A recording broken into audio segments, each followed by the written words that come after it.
Meet Jiang Lin, a man who looks as bored as he is handsome.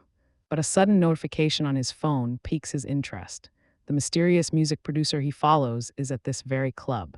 His buddy immediately starts teasing him about his secret crush. Just as he's searching the crowd, a girl comes barreling through. And in a moment of pure chaotic grace, she trips and faceplant. Our poor girl Jiang Zhaozhao is absolutely fuming, but the culprit isn't some random stranger. It's this smug jerk who's been filming the whole embarrassing thing.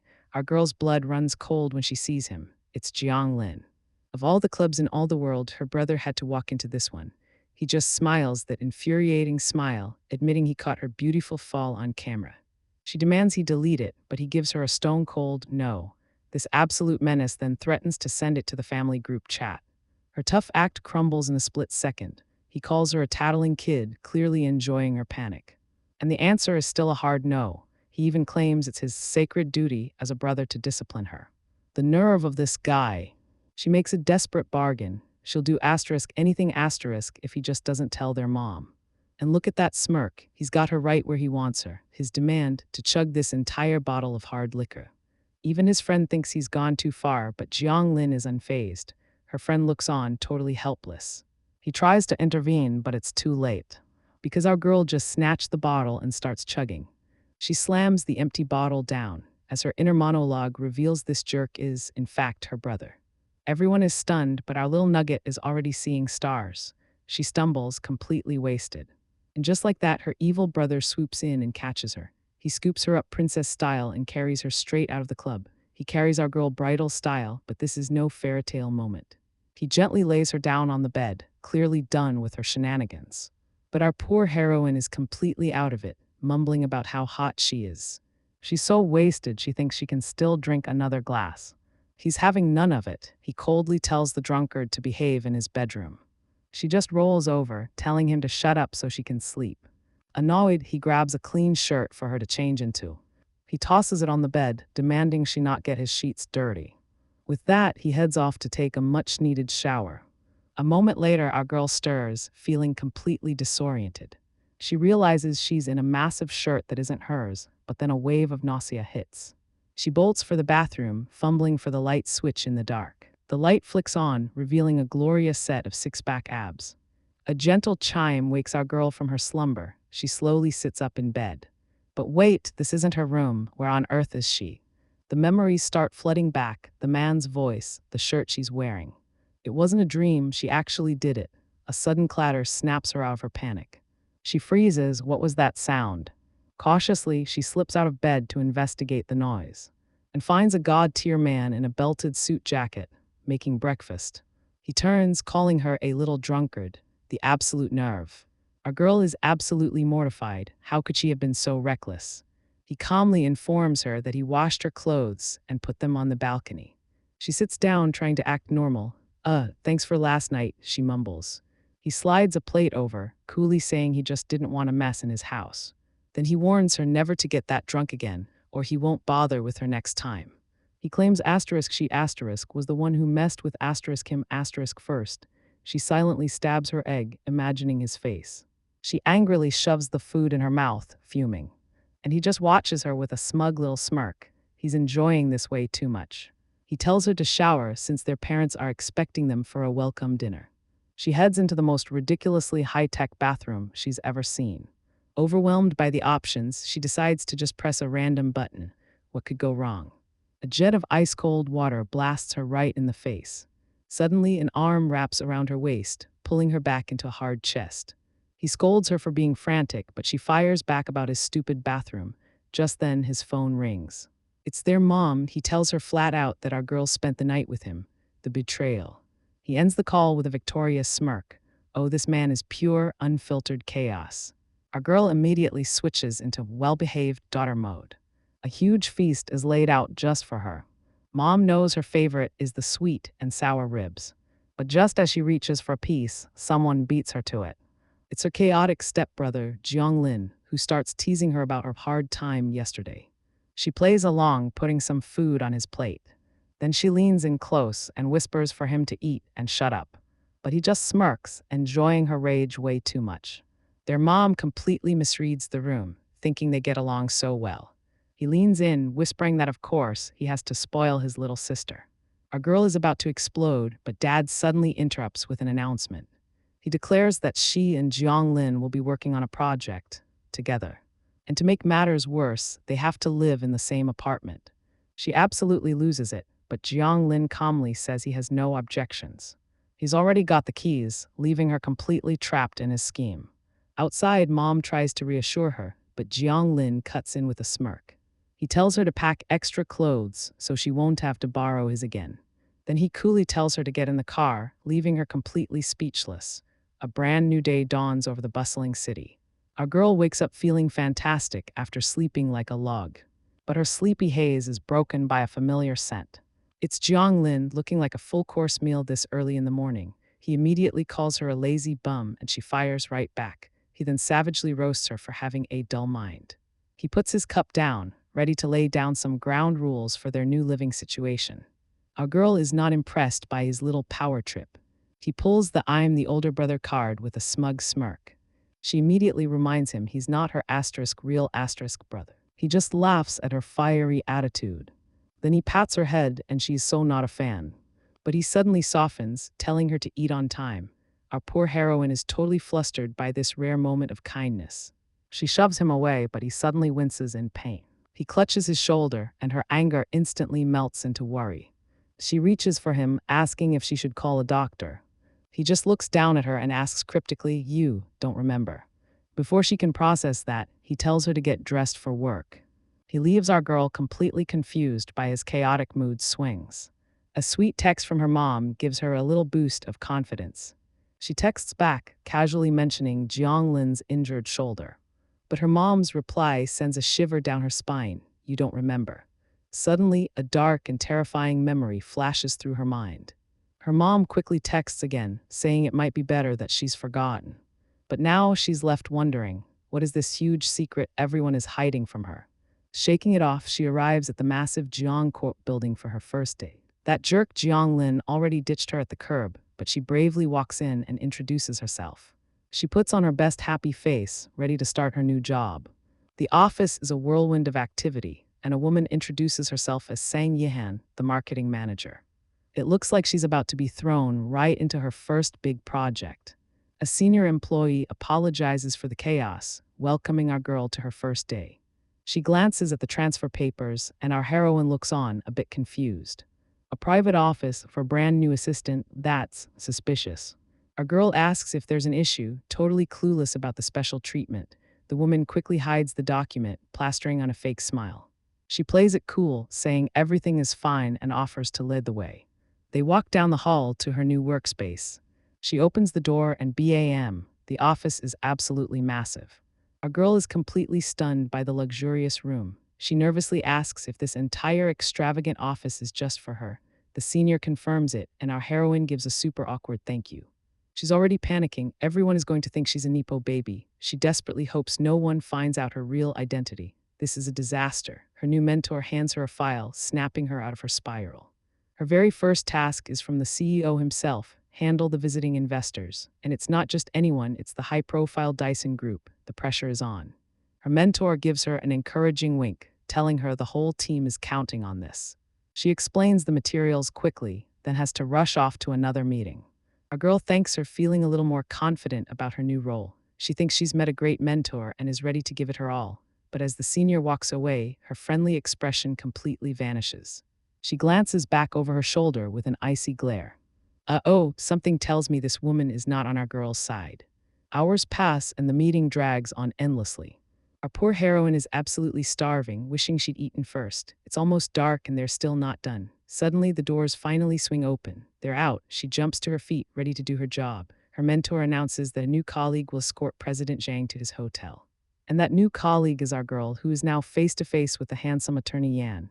He gives a short, professional thank you, his eyes sharp. The mentor calls out to our girl, asking if the car is ready. She cheerfully confirms, but the attorney's eyes narrow as he looks at her.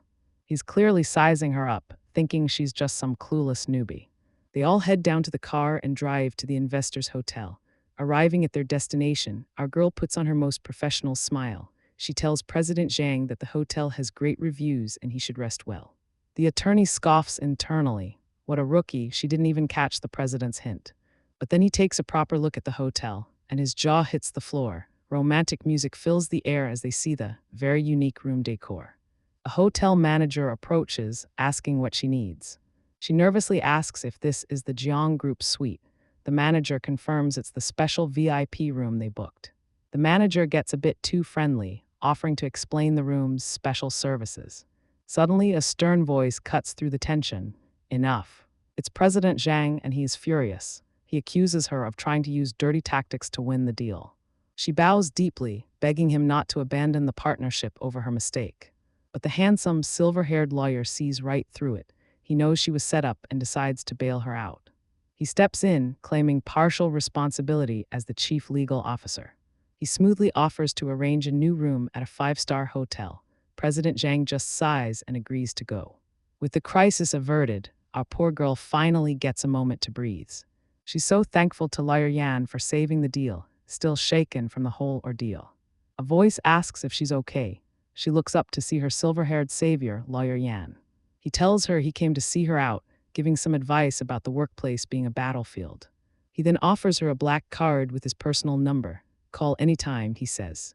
As she reaches for the card, a hand snatches it out of the air. It's her brother, Jiang Lin, and he looks furious. He coolly tells the lawyer he'll keep the number for his scatterbrained sister. He grabs our girl and tells her they're going home. The lawyer just smirks, putting the pieces together. But Jiang Lin isn't done. He says his sister has no interest in any man's affairs, except his. Our girl is literally steaming with embarrassment. She tells him to stop saying such chaotic things in public. He pulls her possessively against his side, dismissing the lawyer completely. Lawyer Yan immediately recognizes this move for what it is, a territorial claim. He calls Jiang Lin out, but her brother just doubles down, declaring it's time to take his sister home. A sleek black car cuts through the night city.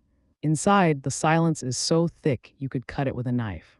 Our girl sneaks a peek at the CEO. Is he still angry about what happened at the hotel? She can feel his intense gaze on her. He smirks, catching her red-handed. Do I look that handsome? She flushes beet red, denying it immediately. I just wondered how you knew I was there. He explains he got a text and tracked her down. Our girl gets a little smug, so the great CEO can panic too. He smoothly replies, concern breeds chaos. Her heart does a little flip. He was concerned for her. He immediately crushes that dream, concern for the project. Then he asks if she has a crush on him. This man is chaotic. He starts reminiscing about how she used to be a clingy kid. She's not having it. That doesn't excuse you throwing firecrackers at my feet. He just calls her a crybaby, claiming he only avoided her because she always tattled. Lies, she shouts. You bullied me first, that's why I cried. He gets a dangerous look in his eye. Why no tears today? Was that other guy comforting you? She puffs out her chest. I'm an adult now, not some fragile doll.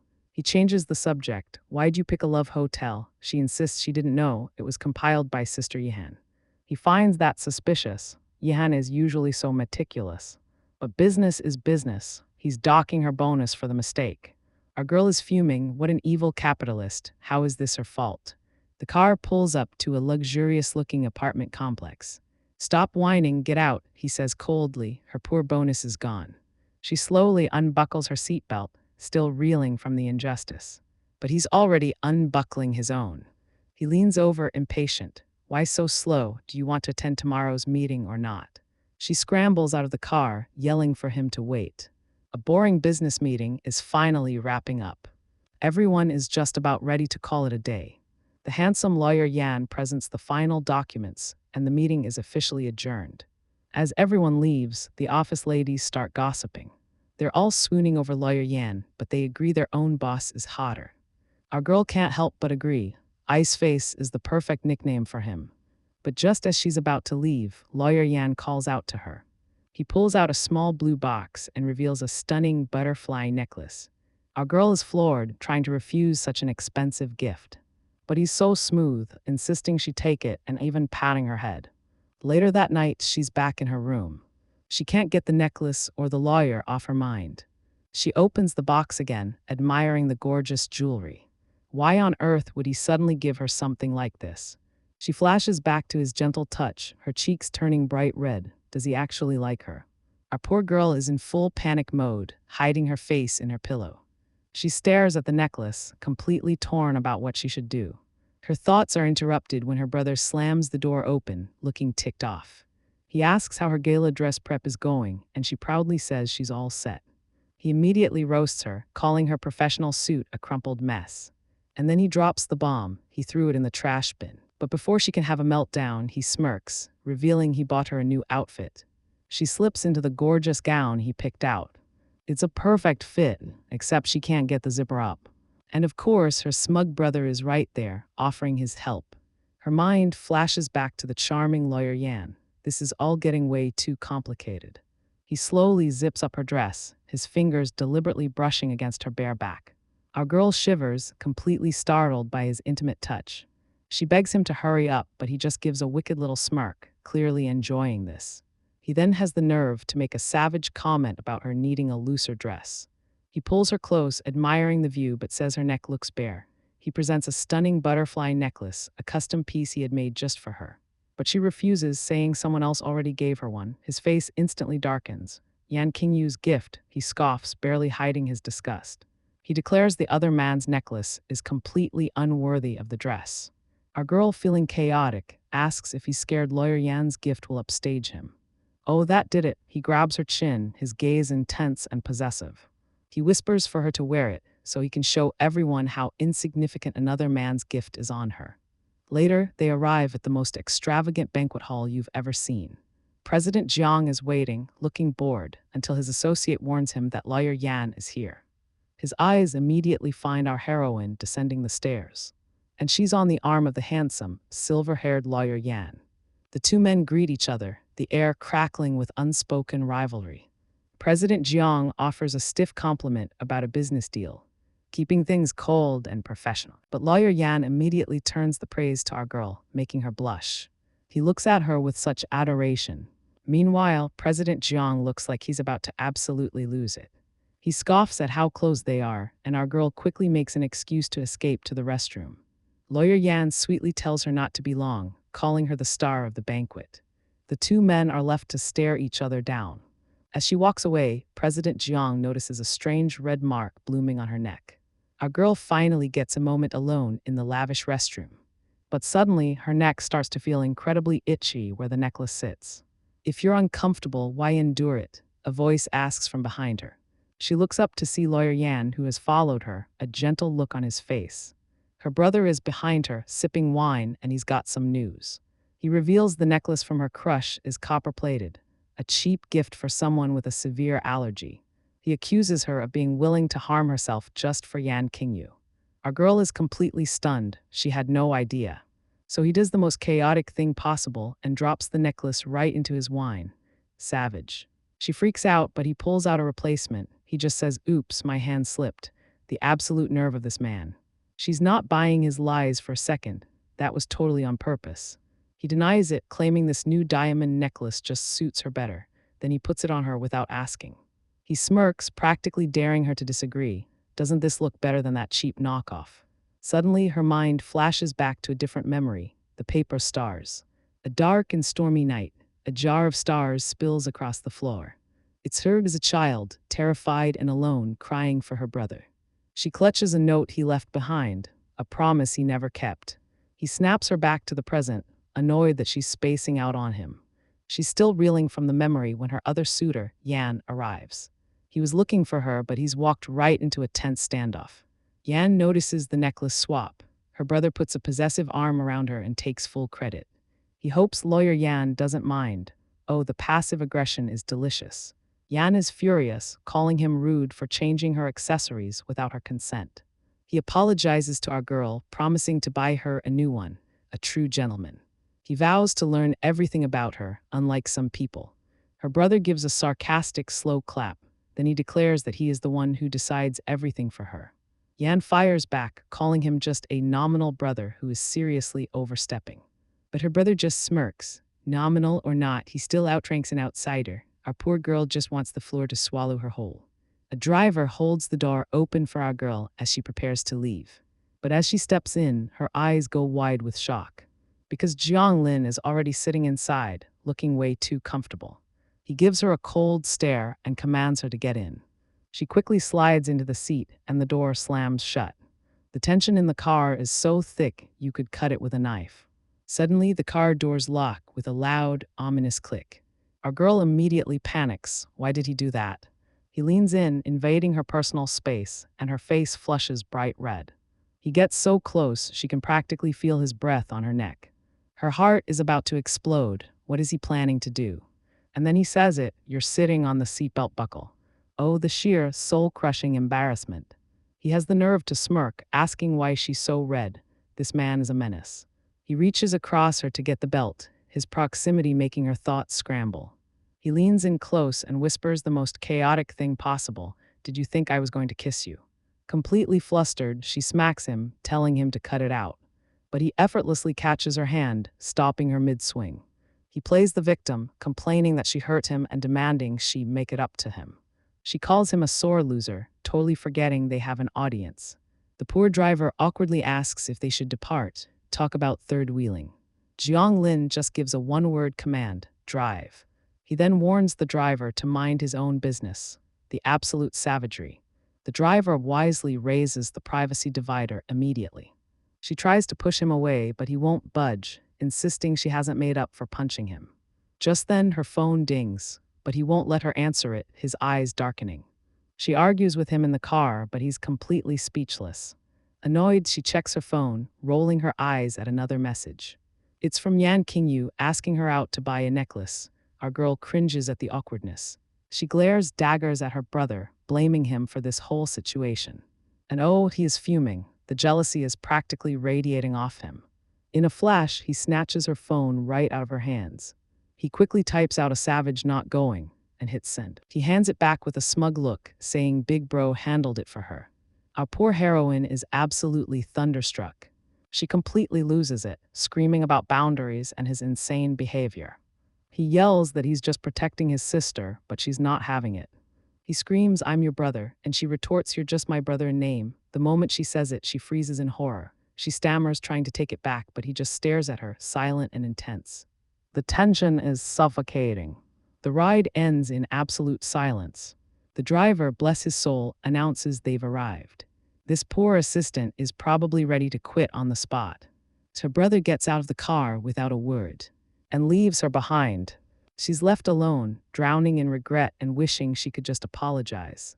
She heads inside her apartment, trying to forget the whole thing. But just as she gets out of the shower, her phone dings again. It's Attorney Yan, persistent as ever, asking if she's free. Speak of the devil, there he is now, looking handsome in his pajamas. He sees her reply pop up on his phone. She turns him down flat, claiming she's too busy with work. Ouch, he just got rejected hard. A new day dawns at the office, and our girl Jiang Zhaozhao is walking in. But the office gossip is already buzzing, and it's all about demotions and mistakes. She opens her office door, ready to start the day. But she finds her former boss, Yihan, working in the pantry. Yihan drops a bomb. She's been demoted and is now Jiang Zhaozhao's direct subordinate. Our girl immediately realizes this is about the disastrous hotel booking. Yihan takes the blame as the supervisor, but Jiang Zhaozhao knows she's the one who messed up. Yihan wonders how the CEO even found out about the mix-up. And then it hits Jiang Zhaozhao. She remembers complaining directly to him. She snitched. Overcome with guilt, she apologizes and runs off to fix her mistake. Yihan watches her go, but her face is a mask of pure fury. She seethes internally, thinking how this newbie erased all her hard work. And she makes a silent vow. Next time, Jiang Zhaozhao won't be so lucky. The office air is thick with tension. Our heroine storms right up to the CEO's office, ready for a confrontation. She barges right in, demanding answers from her brother. "Why did you transfer Yihan to my office?" she yells. He's completely unbothered, just happy she knocked first. She insists the mistake was hers. He reminds her Yihan was her supervisor, so she asks why she wasn't punished instead. His reply is savage. "Weren't your bonuses already docked?" Our girl is completely stunned into silence. She totally forgot about that. He coldly tells her to get out. He reminds her she's just an assistant now and needs to follow procedure. She realizes he's still holding a grudge from yesterday. Patty King. Then he changes the subject, ordering her to attend a launch event with him. The Rock Resort, Jiang Zhaozhao is completely lost. He explains it's all business. Yehan's family are shareholders and her demotion is temporary. Our girl is finally taking a much-needed vacation at a swanky resort. But her peace is interrupted by a familiar and very handsome voice. She turns to find the ridiculously attractive lawyer Yan, abs and all. Playing it cool, she says her firm's a big deal, so of course she'd be here. She awkwardly admits she's been swamped with work, clearly avoiding him. But he cuts right to the chase, telling her she doesn't have to avoid him. He even calls himself one of her suitors, and our poor girl is absolutely shook. Then he just drops the L-bomb. I like you, he says, smooth as ever. But look who's watching from the sidelines with a death glare. It's her overprotective brother. The woman with him notes how good they look, but CEO Jiang is fuming. He gets all passive-aggressive, telling her she should be working instead of chatting. But she's got a savage comeback, reminding him he's just a guest too. She then formally invites him to a business meeting, successfully pulling him away. He glances back one last time before being dragged off. He tells his companion, let's go, his mood completely soured. Inside the clubhouse, they are greeted by the resort's director. CEO Jiang is all business, brushing off the compliments. He plops down on the couch, oozing that chaotic, broody CEO energy. The director starts talking about expansion plans, but CEO Jiang is clearly not listening. Then the director gets bold, suggesting he use his sister's new friend to expedite permits, and oh boy, that was the wrong thing to say. Director Sang suggests using a top lawyer to solve their problem. But our boy Jiang Lin thinks using personal connections is inappropriate. The sleazy director just smiles, telling him not to be so hasty. He suggests asking Miss Jiang to just put in a good word for them. Jiang Lin is absolutely livid. He can't believe this guy wants him to use his own sister. The director calls it a reasonable resource exchange, even pointing out she's not his real sister. That's the last straw. Jiang Lin snaps. His voice drops to an icy whisper. Zhaozhao is not a bargaining chip. Director Sang immediately backpedals, saying it was just a joke. Jiang Lin lays down the law about mutual respect before walking away. Meanwhile, another woman is shocked he cares so much for a stepsister. Turns out she's the real snake. Sang Yihan framed our girl for her own mistake. And she's bitter that our heroine got off with just a docked bonus. She scoffs, thinking our girl is just some naive grad. She promises to teach her a lesson about the corporate world. The scene shifts to a gorgeous resort. Our girl is trying to get ready, but her bikini straps are giving her trouble. A familiar voice teases her about her constant wardrobe malfunctions. It's Jiang Lin looking absolutely ripped. He asks if she really needs his help this much. Our girl jumps, totally caught off guard. He just gives her that signature unimpressed look. She quickly apologizes for what she said in the car earlier, asking him not to be mad. A small, victorious smirk appears on his face. He leans in close. Do I seem like the grudging type? He asks. He closes the distance between them, his presence overwhelming. She fires back that he's been the grudging type since they were kids. He starts poking her mercilessly. She immediately surrenders, laughing because it tickles. Then she gets serious, asking if he's really making Yihan her subordinate. He can't believe she's still defending the woman who tried to ruin her. But our girl interrupts him. She knew Sang Yihan was involved in that accident. He is completely floored by this. What? She flashes back to that day. She remembers the other intern, bowing and apologizing profusely. The poor girl was about to take all the blame to clear Yihan's name. Just as the intern was about to leave, our heroine stopped her, closing the door with a determined look. She wasn't going to let an innocent person take the fall. Instead, she called her dad and asked for a list of this year's interns. She asks if he knew the whole hotel incident was a setup. He admits he knew all along, but he wanted to see how our girl would handle it. He just smirks, saying adults have to adapt and play these games. He pulls her close, calling her a scheming little fox. Our girl gets flustered, saying she has a lot to learn from the master of cunning himself. He then asks what that sleazy investor said to her. The man suggested she date his son to benefit the business. What a creep. She demands to know what he said in response. He leans in, his eyes intense. You really care about my answer. He then cuts to the chase, saying he saw the other guy confess to her. The air gets heavy as he asks, you accepted. She explains the guy suggested they be friends first, and she needs time to observe people. His response is immediate and firm, don't accept him. He moves closer, his voice low and serious, don't accept him.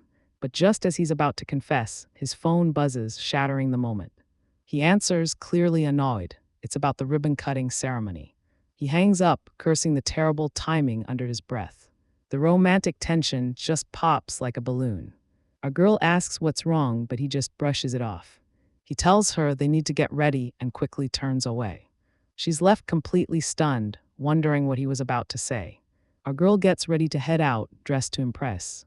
She presses the elevator button, ready for the venue. But as the doors close, she looks a little hesitant. A hand suddenly stops the door. And of course, it's him. He smirks, noting her quick change. She fires back, "Not bad yourself." They ride the elevator in a tense silence. She tries to make small talk about the event, but he's more interested in teasing her, calling her cute outfit a pig costume. A pig costume? Our girl is ready to throw hands. He doubles down, calling her a piglet. This man has a death wish. She gives him one last chance to take it back. But before she can make good on her threat, the elevator suddenly jolts.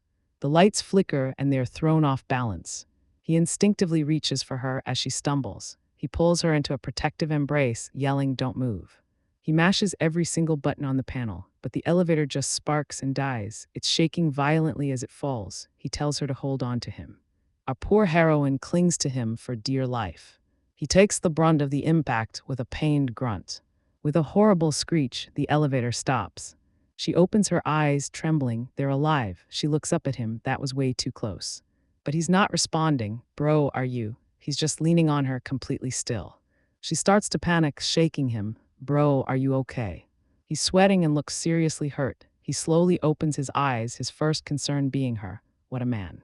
She quickly reassures him, asking where he's injured. Like a true stoic hero, he just tells her to hit the alarm. She frantically presses the button, but nothing happens. The comm's power is out. She spots a camera, praying for a rescue, but then the elevator starts to shake violently again. He grabs her hand tightly. "There's no time," he says. And then he makes the most chaotic request ever. He asks her to sing for him, just like when they were kids. We get a flashback to our leads as small, vulnerable children.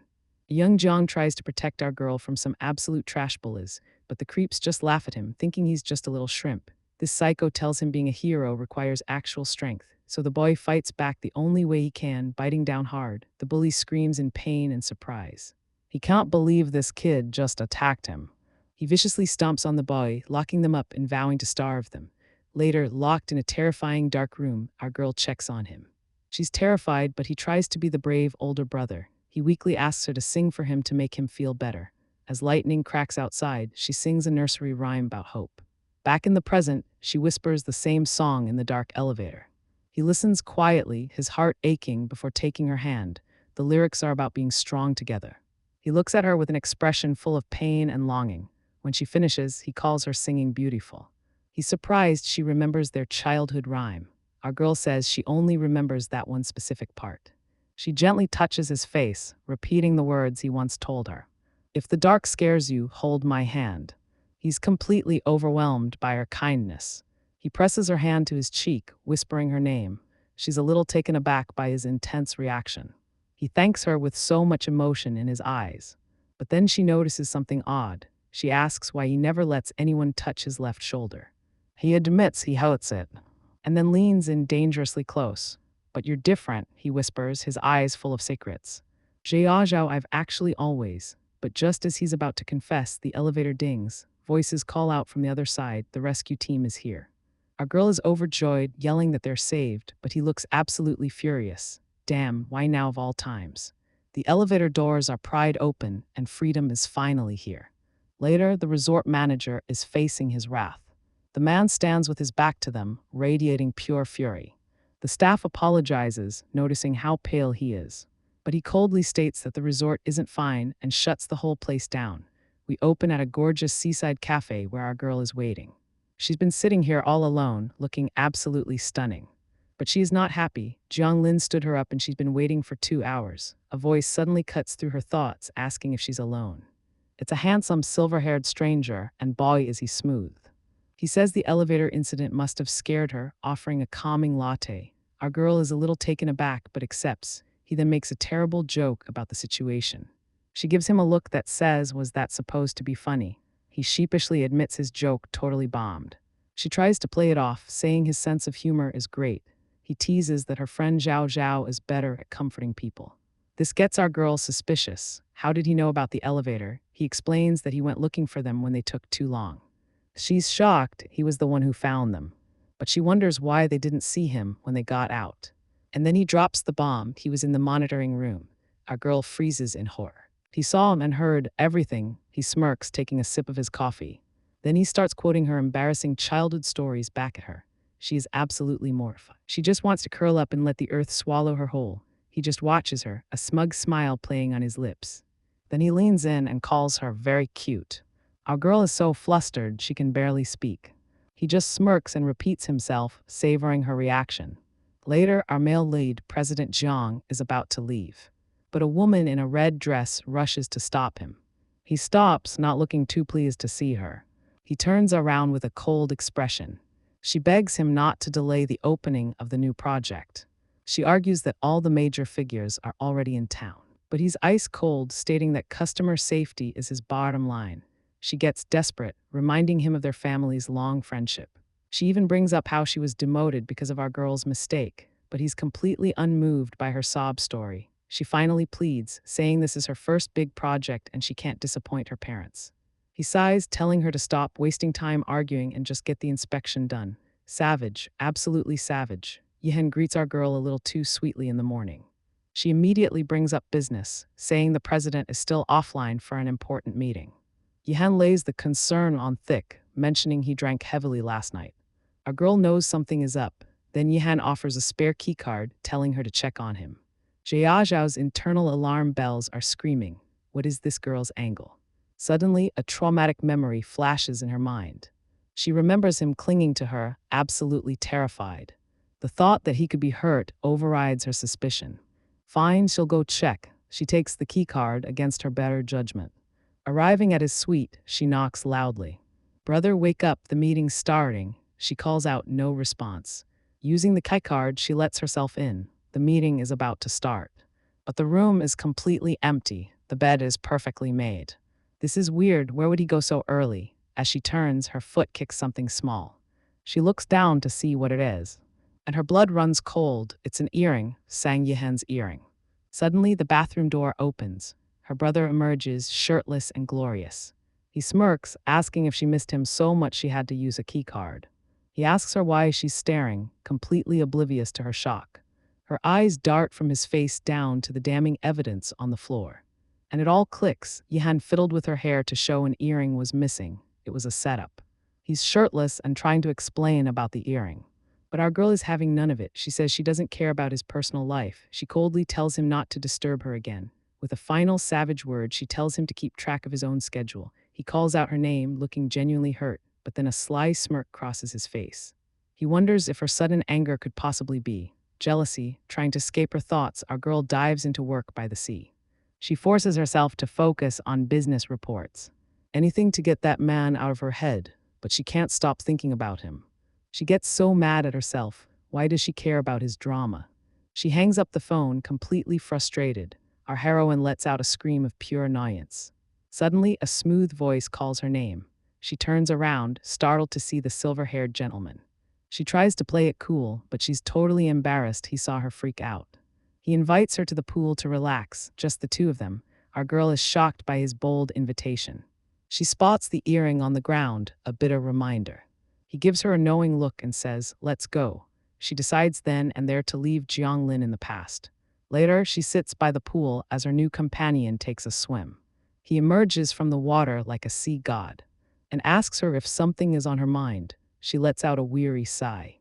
He wisely tells her she needs a distraction from her bad mood. He smirks, saying he has a foolproof remedy for her. She's totally confused. A remedy? How? He looks at her intensely and tells her to give him her hand. Hesitantly, she reaches out. He grabs her hand and yanks her straight into the pool. She comes up sputtering, shocked and soaked in his arms. She can't believe his chaotic prank. He just smirks, asking if she's still thinking about that troublesome person now. Our girl is flustered, but admits this doesn't feel so bad anymore. He smoothly calls it sensory reset therapy. Just then, a phone rings, breaking the tension. She tries to use it as an escape, but he's not having it. He snatches the phone, declaring it special treatment time. Then he asks her to go on a proper date with him. He whispers her name, lining in for a kiss. But our girl dodges. She says she needs time to think. He looks a little hurt but backs off for now. A few days later, we're back in the city. The other male lead is fuming about the resort incident. He checks the time, wondering why Zhao Zhao is sleeping in. He knocks on her door to wake her up. He calls out her name, ready to go in. But the room is completely empty. He's totally confused. When did she even leave? Just then he gets a text. It's from our girl. She left for work early without even telling him. This man is fuming. It's the day of the big presentation, and everyone is hard at work. But our poor girl is clutching her stomach, looking like death warmed over. Her coworker immediately notices how pale she is. Zhaozhao tries to play it cool, insisting she's fine. She just blames it on some greasy breakfast, a classic rookie mistake. But with the presentation starting any second, her friend is worried she won't make it through. Despite the pain, our girl is a total pro. She stands up and starts spitting straight facts about market fluctuations. She absolutely dominates the room, explaining industry trends like a boss. Even while secretly dying inside, she points out key growth sectors. But across the table, one person is paying very close attention. Director Jiang sees her hand clutching her stomach. He knows something is wrong. The meeting finally ends and everyone starts to file out. Zhaozhao breathes a sigh of relief, thanking the heavens she didn't collapse. Just as she's about to order some medicine, a voice calls her name. It's Director Jiang, and he does not look pleased. He asks a super weird question about her foundation being the wrong shade. Our girl is totally confused, trying to play dumb. But he's not buying it. He's just calling her out for being so pale. He calls her stubborn and waves his assistant over. The assistant hands him a small paper bag. He holds it out to her, revealing it's jujube tea and stomach medicine. This chaotic man actually went and bought her medicine during the meeting. She slowly reaches out and takes the bag from him. She's completely stunned, only managing a small thank you. Later that night, our girl finally gets home and collapses onto her bed. She's been feeling awful all day and is ready to pass out. But just as she closes her eyes, a sharp noise echoes through the house. Her eyes snap open, instantly alert. Thinking it's her brother, she calls out his name. She heads downstairs, wondering why he's home so late. It's almost 1 a.m, but waiting for her in the dark is not her brother. It's him, sitting silently on her couch like a king on his throne. She freezes, her heart pounding in her chest. Just what is he doing in her house at this hour? Jiang Lin is passed out, muttering in his sleep. Our girl wonders if he's having a nightmare. She tries to wake him, but he suddenly grabs her. He pins her down, looking absolutely possessed. Our girl screams his name, trying to snap him out of it. He finally recognizes her, his eyes clearing. He asks if he scared her, acting all innocent now. Then he has the nerve to smirk at her. She snaps back, who wouldn't get scared? You tell him, girl. She tries to push him away and make a run for it. But he's not letting her escape that easily. He grabs her wrist, stopping her in her tracks. He calls her out for avoiding him for 3 days. She lies, saying she's just been busy. He gets savage, asking if she was busy on a date with another man. The flashback to the kiss proves he's not wrong. She's totally caught, stammering for an excuse. He leans in closer. The tension is electrifying. He gets so close she can feel his breath on her skin. He whispers that her heart is beating so fast. His lips graze her ear, and she absolutely melts. Then he drops a bomb, have breakfast at home tomorrow. Our girl is completely stunned by the sudden change in topic. He insists, saying he doesn't want her getting sick. It's his tsundere way of saying he's worried. Let me take care of you, he says, my heart. She's left in her room, completely flustered and confused. His words are mixing with the other guy's confession. Our poor heroine hides under the covers, totally overwhelmed. She knows this chaotic love triangle can't continue. Our girl grabs her phone in the middle of the night. She tries to text him, but keeps deleting everything she writes. Suddenly, a text from him pops up. He knows she's awake. She jolts upright, wondering if this app has a new stalker feature. He asks how she knew he was thinking of her. The chat shows he's typing. Our girl is completely flustered by this man's audacity. He cuts to the chase, asking what she wanted to say. She sighs, might as well just tell him now, but before she can type, he beats her to it. Are you free tomorrow? And look at him, so calm and collected on his end. He says he'll pick her up to replace her necklace. Then he hits her with a sweet good night, Zhaozhao, so smooth. She puts her phone down, her heart doing backflips. It's almost 5 a.m. Girl, get some sleep. The next day, our heroine arrives at her company's entrance. Just then, she gets a text. I'm downstairs, the man has arrived. And oh my God, he's waiting for her, looking like a whole snack.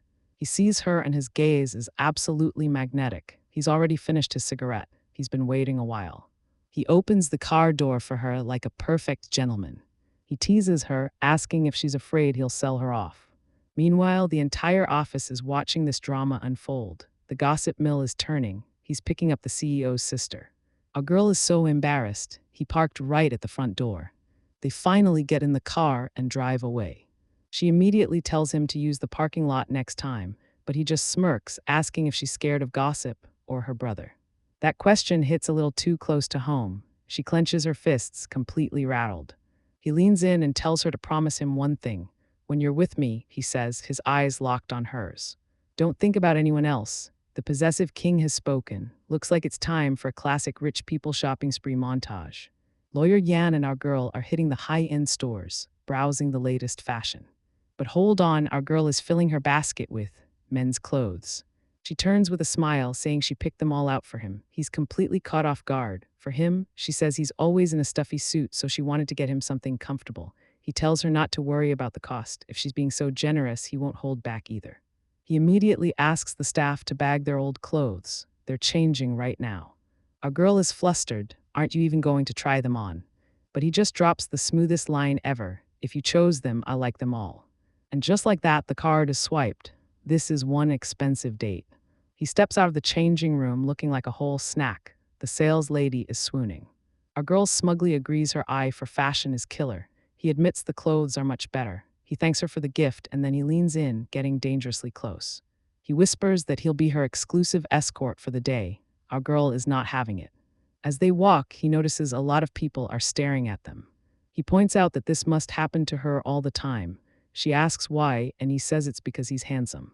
Our girl just plays along, saying it's only natural to appreciate beauty. This man's ego is chaotic. He smirks, clearly enjoying this. Is that so? He asks. Then he corners her, asking if she thinks he's good-looking. Our poor heroine is blushing and stammering. You're all right, she says. Just all right, he presses. She calls him out for teasing her again. He laughs it off, saying since she bought him an outfit, it's his turn now. And of course, he takes her straight to the Chanel jewelry counter. Our girl is completely mesmerized. Shiny things are definitely her weakness. He generously tells her to pick anything she likes. But she hits him with a savage Uno reverse, claiming a metal allergy and picking a simple silk scarf instead. As the city lights blur past, our girl is getting a ride home from the handsome lawyer Yan. He's being a perfect gentleman, of course. He tells her he can't rest easy until he knows she's safe inside. Our girl thinks about how popular he is, but her mind is clearly somewhere else. She compares this sweet man to Jiang Lin, who she knows is a walking red flag. The car pulls up to her dark, empty-looking house. We're here, Lawyer Yan says with a gentle smile. He tells her to text him when she's inside and that he'll wait. She gets out of the car and gives him a little wave goodbye. He watches her go, thinking to himself, so cute. Our girl quietly slips into the house. She peeks around the corner, her heart pounding. The place is dead silent. What are you chickening out for? She scolds herself. This is your house. She pulls out her phone to text Lawyer Yan. A quick I'm home should do it. He replies instantly, telling her to get some rest. But as she turns around, her blood runs cold. A voice from the shadows says, "You're back." It's Jiang Lin, and he looks furious. She puts on a brave face, laughing nervously. But his cold stare cuts right through her act. Did you have fun out with Yan Qingyu? He asks, his voice dripping with ice. Our girl is completely stunned. You know. He smirks, a terrifyingly possessive look in his eyes. He tells her the whole company saw her get into Yan's car. She trembles, not knowing what to say. He accuses Yan of trying to put a property of label on her. Then he reaches out and grabs the bow on her dress. Do you think I'm blind or just stupid? He seethes. He reminds her of the last time with the necklace and accuses her of always treasuring Yan's gifts. Our girl finds her voice and snaps back, "What's it to you?" But he's ready for that. He brings up the resort, accusing her of getting cozy with Sang Yihen. When was I ever cozy with her? She yells, completely outraged. He leans in, his eyes dark. Don't try to deny it, he whispers. I saw her earring under your bed. Checkmate, our girl freezes, realizing she's walked right into his trap. A slow, wicked smile spreads across his face. He looks down at her, savoring the moment. You're jealous, he asks, his voice a low purr. Our girl tries to deny it, but her face screams guilty. I'm not jealous. He just smirks, calling her out on her double standards and backing her into a corner. She's completely trapped against the wall, nowhere to run. Our poor heroine trembles, asking what he's trying to do. He gets a dangerous glint in his eye. Remember when we played hide and seek with a silk scarf? The memory hits her like a truck. A rainy day, a sad boy on a swing, she'd asked him what was wrong. Her younger self looked so concerned for him. Let's play hide and seek, she suggested, trying to cheer him up. She promised she'd wear the blindfold and find him. She tied it on herself, giggling that it tickled. And he just watched her with those intense, unreadable eyes. Back in the present, he asks if she still remembers. He grabs the scarf from her outfit, whispering just like this as he ties it over her eyes. He leans in close, his voice a low growl. He reminds her how she'd always spill her secrets when she couldn't see. His breath on her neck makes her shiver. Let go, she cries. But he just grabs her hands, pinning her easily. Not so fast, he purrs, a predatory look on his face. The game has only just begun, and with a shove, he sends her tumbling backward. Our girl lands on a bed, completely at his mercy. This is going too far, she pleads, her voice shaking. Is it? He asks, looming over her. You used to love this game. He gets even closer, demanding an answer. When Yan Qingyu touches you, do you feel anything? She stammers that they haven't gotten to that stage yet. Oh, but the fact she's even thought about it makes him snap. He rips off her blindfold. Then what about me and Sang Yihen? Are you jealous? The question hits her hard. Is she jealous? He smirks, seeing right through her. Your red face and beating heart give you away. He leaves her with one final, savage blow. Just remember this feeling the next time he touches you. Our girl is hard at work, completely focused on her case report. But her concentration is broken by her phone ringing. It's Lawyer Yan. She answers, asking what's up. He immediately wants to know her lunch plans. He invites her out to eat, and she is totally caught off guard. Right now, she asks, a little flustered by the sudden invitation. She tries to politely decline, saying her break isn't long enough to meet him. But this man is smooth. He just tells her to look out her window. She turns to look, and her eyes go wide with shock. Because he is literally right there, looking like a supermodel. He tells her to hurry down because he's hungry. Since she can't leave, they end up in the company cafeteria, a truly romantic spot. Our girl feels terrible, apologizing for making him eat here. But he just smiles, saying his only reason for coming wasn't just to eat. Oh. She's confused, but he plays it cool, pretending he just wanted to try the famous cafeteria food. He gently places some food on her plate. What a total sweetheart. Then he asks if her brother, Mr. Jiang, was mad about her coming home late. She nervously says her brother was fine, but we all know that's a lie. She quickly changes the subject, pointing out his casual clothes. He says he took her advice to heart because it came from someone he likes, the confession. Our girl is completely frozen. Did he just say what she thinks he said? He leans in, his voice low and smooth. If I'm not straightforward, how will you know I like you? But just as the tension peaks, a cold voice interrupts them. It's her brother, Jiang Lin, and he does not look happy. Our girl is just trying to enjoy her lunch when she spots trouble. Big, handsome, possessive trouble. She tries to brush him off, calling him bro. Oh, he does not like that one bit. He demands to know why she isn't in a private room. He then tries to play it cool, acting like a caring big brother. Yeah, right. But hold on, the cavalry has arrived. A silver-haired rival appears. The two men immediately lock eyes, and the temperature in the room drops by 20 degrees. Mr. Dark and Brooding pushes a bowl of food towards her. Silver Fox strolls up, all smiles, asking to join their coincidental lunch. The two immediately start throwing verbal daggers, dripping with sarcasm. Silver Fox claims his intentions have always been pure, unlike some people. The shade is real. Our girl can practically see the sparks flying. This is what they call male rivalry. Silver Fox offers her a peeled shrimp, calling the other guy big brother-in-law. And just like that, the entire table explodes. Our girl and her bro are completely stunned. He grabs her, absolutely fuming. She tries to placate the beast by offering him the shrimp, but he snatches it away, declaring that if he didn't peel it, she's not allowed to eat it. The absolute peak of petty jealousy. He then plops his OWN peeled shrimp into her bowl, demanding she eat his lunch. Our poor girl is now trapped between two bowls of shrimp, a battlefield of male egos. She can't believe how quickly her lunch break turned into this chaotic mess. Both men stare her down, waiting. She just wants the floor to swallow her whole. Our girl nervously asks if they're all supposed to share this one meal. The two guys immediately shut her down with a big fat no. They start bickering like children over who gets to eat with her. She is so done with this chaos. She slams the table, calling them elementary schoolers and telling them to just eat quietly. The boys are officially silenced. Our poor heroine just wants some peace, but these two never let up. Silverhair sees his chance and asks if she's free on Saturday. With her mouth full, she confirms she is. He immediately asks her out to a new board game cafe. But Mr. Darkin Brooding is not about to be left out. He passive-aggressively reminds them he's still there. The silver-haired lawyer reluctantly invites him, but a phone notification interrupts the tension.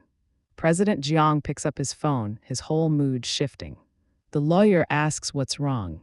He just looks grimly over at our girl. She takes the phone and sees a letter of demand. Her eyes go wide, they're being accused of patent plagiarism. She immediately turns on President Jiang, demanding answers since he's literally Dyson's lawyer.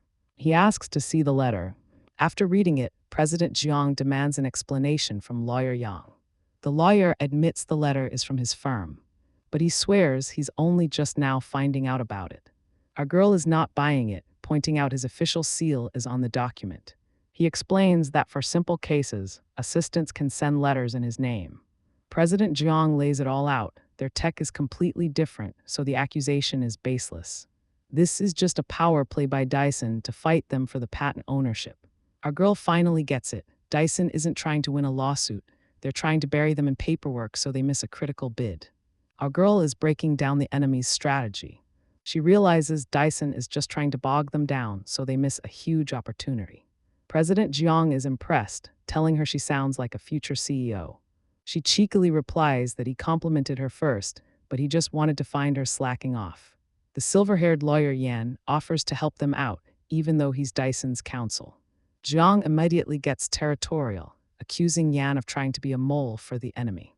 Yan just smiles, claiming he has professional ethics as the top lawyer in the city. He offers to mediate the whole thing and get Dyson to drop the pointless lawsuit. But Jiang is not having it, mockingly asking if he's playing the hero. He finds the offer interesting, but it's a hard pass. He coldly tells Yan they have other methods and won't be needing his help. Yan calls him out on his hostility, then drops a chaotic bomb. He suggests Jiang might be in love with Zhaozhao. Our girl is internally combusting. This man has zero social awareness. That's the last straw for Jiang. He slams his hand on the table and declares lunch is over. Our poor heroine is confused. They still have half an hour left. But he's not asking. He tells her it's a direct order. He even threatens her allowance to get her to move, dragging her away as she quickly apologizes to Yan. Yan, ever the gentleman, tells her his offer still stands and he'll do everything to help her. As they walk away, Jiang asks why she didn't object when he refused Yan's help. He doesn't need a reason. He then reveals a bit of history. Dyson used to be a small-time lackey for their dad. She's surprised he remembers that from when they were kids. He scoffs, "I was young, not stupid." He tells her since Dyson wants to play dirty, they have no reason to save face for them anymore. In his high-rise office, President Zhang is absolutely losing his mind. His company's stock just plummeted. He demands to know what the hell is going on. Turns out someone just dumped 20 million shares, tanking the value. He desperately asks if they can trace the sellers, but it's a dead end. As his assistant panics, a call comes through. It's a private number, and you just know this is gonna be dramatic. He cautiously answers the phone. A smug voice on the other end taunts him about the little gift they sent. President Zhang demands to know who this is. The caller isn't giving anything away, but the old man quickly puts two and two together. He immediately switches to bootlicking mode, asking for instructions. The man on the phone says this is all because someone at Dyson stole business from their president. The old man starts sweating, realizing who he's messed with. The caller warns him not to jump to conclusions, and then drops the bomb. If he doesn't watch his step, tomorrow's drop will be even worse. The old man begs for more information, but gets brutally hung up on. He stares at his phone in pure fury. It has to be those brats from the Jiang family. He completely loses it, throwing his phone in a chaotic rage. He swears he's going to make them all pay for this. Meanwhile, the call ends on the other side. The caller asks our stone-cold ML, satisfied. His friend is blown away by the power move, but the ML reveals it wasn't his idea. It was hers. And this financial mastermind is our girl, completely oblivious while chowing down on a burger. The friend can only remember her as the clumsy girl who face-planted at bar.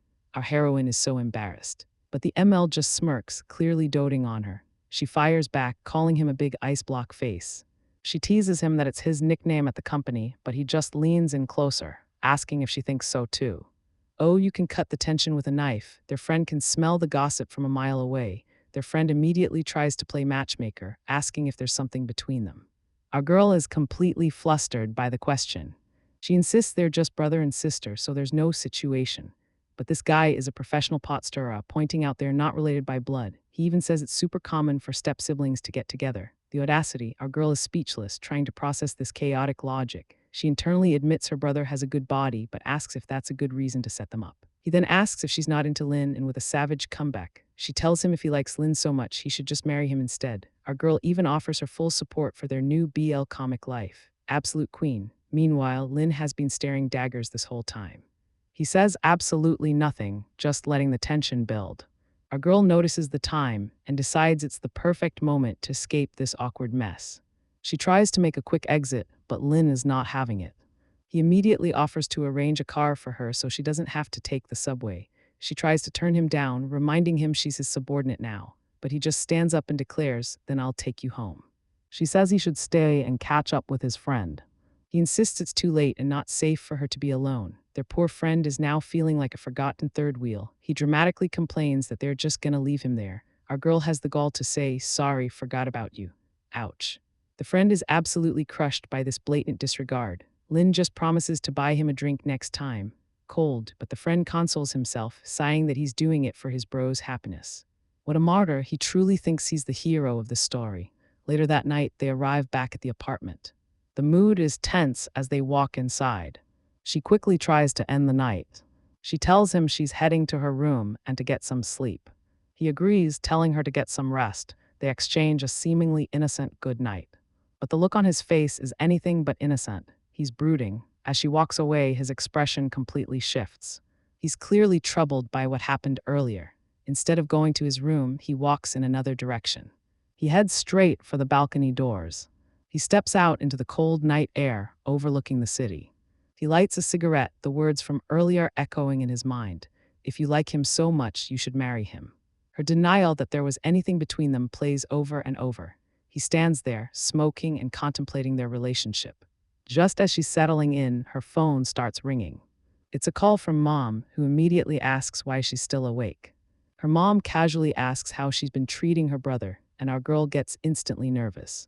She lies through her teeth, insisting she's been an absolute angel, okay. Her mom then gets a little sentimental, saying she misses her daughter so much. Zhaozhao tries to play it cool, but she's totally touched. She tells her mom to just come visit, but her mom says headquarters is too busy. Suddenly, a man's voice interrupts the call. It's her dad home from work. Zhaozhao is absolutely thrilled to hear his voice. Her dad asks if something good happened, and she cheekily tells him to guess. But Mom is too sharp for games, immediately guessing it's about the Dyson stock. Our girl is shocked they found out so fast. She wanted it to be a surprise. Her mom is savage, saying, "You were selling the family's stock, how could we not know?" Zhaozhao is amazed, saying they have eyes and ears everywhere. Turns out her brother Lin spilled the beans and gave her all the credit. Her dad is beaming with pride, saying the company is safe in their hands. She thought he'd be mad, but he just laughs, saying 20 million is nothing for his precious daughter. Her dad scoffs, saying Dyson's boss is just some junior who used to follow him around. He warns her that in business, there are no permanent friends, only permanent interests. Our girl listens carefully, taking his advice to heart. The call ends with her parents being all cute and lovey-dovey with each other. Zhaozhao can't help but laugh at them. But just before she hangs up, Mom drops a bomb. "Have you met any exceptional young men?" Our girl starts sweating, nervously admitting that she might have. Mom's interest is immediately piqued. The interrogation begins. What's his name? What does he do? Does he like you? Our poor heroine is flustered, trying to insist they're just friends. But Mom is relentless, demanding to know his profession. Trapped, Zhaozhao is a deer in headlights. She finally stammers out that he's a lawyer. Mom seems to approve, but then asks what he's like as a person. Suddenly, a memory of President Jiang questioning that very lawyer's loyalty flashes in her mind. Our girl is a blushing, panicked mess, trying to find the right words. She explains he has a strong sense of ethics, so strong that he even refused her brother's attempt to hire him. But her mom cuts right to the chase with the ultimate question. "Zhaozhao, do you like him?" Her mom is asking if she likes the handsome lawyer. Our girl has to admit, Lawyer Yan is definitely a catch. He's nice, easy to talk to, but her mind flashes back to him, asking if she was jealous. She immediately flushes, wondering why he suddenly popped into her head. Her mom's voice snaps her out of it, asking why she's spacing out. Our girl blames the laggy connection, but mom gives her a warning. Don't let a man steal your heart. That's it, she's had enough. She yells goodnight and hangs up. Her mom just sighs, knowing her daughter all too well. Zhao Zhao groans about her gossipy mom. She flops onto her bed, completely drained from the conversation. But her mom's words echo in her mind, steal her heart. Suddenly, a small noise from the terrace catches her attention. She peeks out the door and finds her brother standing there. He's smoking, and she's never seen him do that before. Without a word, he puts the cigarette out. He looks at her with this dark expression, saying there's a lot she doesn't know. Okay, what is that supposed to mean? Our girl is so confused. She nervously asks how long he's been standing out here. Please, please don't say you heard everything. His reply is ice cold. I've been here since hello, mommy. Our girl is absolutely mortified. He heard the whole thing. He even has the audacity to say she was talking too loudly. The nerve, the silence that follows is so thick you could cut it with a knife. Trying to escape, she blurts out that their mom is visiting soon. He just gives a short mm. The awkwardness is killing her. She decides to retreat to her room. But just as she turns, a hand shoots out and grabs her wrist. He tells her to wait. He says she still hasn't answered his question. Answer what? She's completely lost. He pulls her close, his eyes boring into hers, and asks the one question she's been dreading. Do you like him? Our girl is completely stunned, asking what he just said. He leans in, his eyes intense. I said, he repeats, asking if she likes the other guy. She's completely frozen in shock. Why is he asking this? He grabs her, pulling her close and demanding an answer. Brother, let me go. Who is it you truly care about? He asks, his face inches from hers. She tries to dismiss the question, but he just growls, it matters to me. Our girl is trembling. Brother, you're acting strange. He leans in, his voice dangerously low. Don't call me brother. I don't want to just be your brother. And before she can even breathe, he kisses her. Her eyes are wide with the sudden realization, the person he likes. It is me, the thought sends her reeling. The kiss deepens as he holds her tight, not giving her a chance to escape. Her eye snaps open. This is not happening. She shoves him with all her strength. No, brother. Tears stream down her face. You're a jerk, she cries before turning to flee. He desperately calls out her name, Zhao Zhao. But she's already gone, leaving him reaching for nothing. He watches her go, a pained, bittersweet smile on his face. Our girl collapses onto her bed, sobbing. Idiot Jiang Lin, jerk. But through the anger, a blush spreads across her face. Was he being serious? Meanwhile, he stands alone in his dark room. He looks at an old photo of them, remembering her childhood promise to marry him someday. Her dream takes a spicy turn as Reed goes in for the kill. She trembles, completely lost in the moment, but suddenly our girl jolts awake with a scream. It was all a dream, and she clutches her head in disbelief. Her alarm goes off, snapping her out of her meltdown. Her face is still burning as she wonders if he's awake. She carefully opens the door, peering out like a spy. Tiptoeing into the living room, she confirms the coast is clear. She breathes a sigh of relief. No awkward encounters today. Thank goodness he's not here. She could not face him after that. But a tiny part of her wonders where he went so early. Ugh, she immediately scolds herself. Why does she even care? Just then, she spots something on the kitchen table. A perfectly cooked breakfast sandwich is just sitting there. And beside it, a small handwritten note. She picks it up. It's from Reed, reminding her to eat. Did this man seriously wake up early just to cook for her? Our poor girl is completely and utterly confused by this gesture. Suddenly, a memory of their kiss flashes in her mind. She shakes her head violently. Get out of my head, she huffs, trying to stay mad. A sandwich won't win her over. She turns to walk away, but freezes in her tracks. Glancing back, she remembers his nagging about her health. And let's be real, that breakfast looks amazing. Fine, he wins this round. The food is innocent in all this. She decides to eat first and deal with her feelings later. She sits down, finally giving in to his thoughtful gesture. Our poor girl stumbles out of the subway, looking absolutely wrecked. The morning commute is no joke, and she's missing her cushy ride with the CEO. She tries to pull herself together, telling herself not to give in. Just then, her friend Peach spots her in the crowd. Peach is completely shocked to see her here. She asks why she's not with Mr. Jiang today. Joanne quickly lies, saying he had to leave early. She feels a little guilty for slumming it with the commoners. Peach just laughs, calling her a spoiled princess. She teases that of course she's the young lady of the house. Suddenly, a fancy car screeches to a halt right in front of them. Peach nearly has a heart attack and starts yelling at the driver. The door snaps open, and out steps a vision in red looking like $1,000,000. Peach immediately recognizes the woman. Alina, she asks. She scolds Alina for her reckless driving. But Alina just gives a dismissive, savage smirk. Sorry about that, I'm in a rush, she says before walking off. Peach is absolutely fuming at the disrespect. She can't believe the audacity of the actual heiress of the Jiang group. Our girl looks on, a little stunned by the reveal. Peach demands to know why Joanne isn't reacting at all. Our girl calmly replies, "Why should I?" Peach can't believe how chill she is about being nearly run over.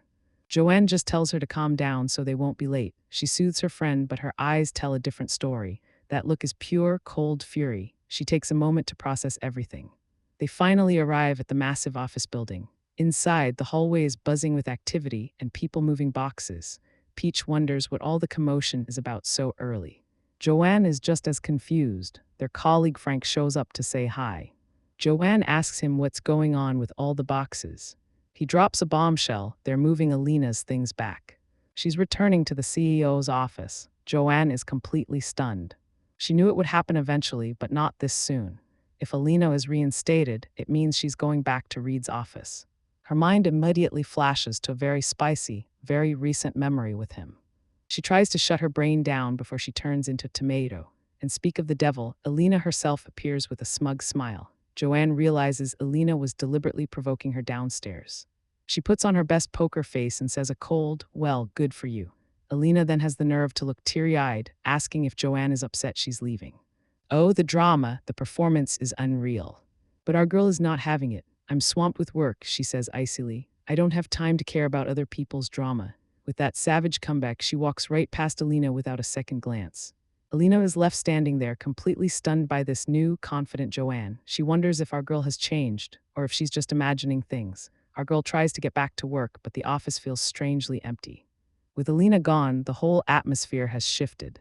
She knows Alina will be successful working with Reed, but a weird feeling bubbles up inside her.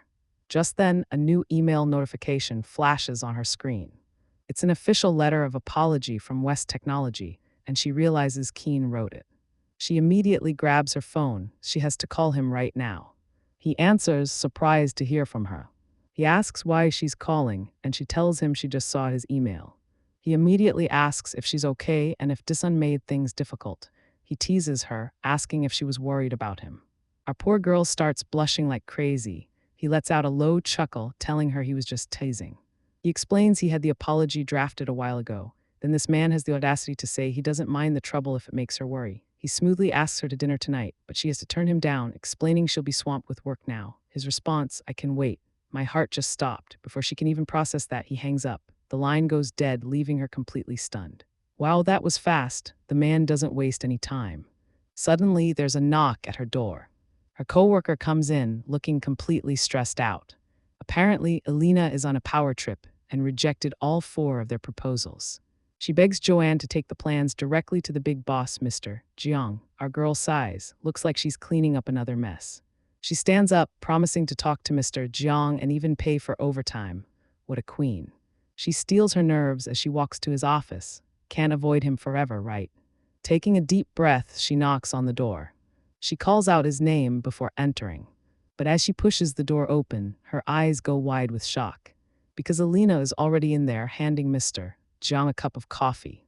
The timing could not be worse. She definitely just walked in on something.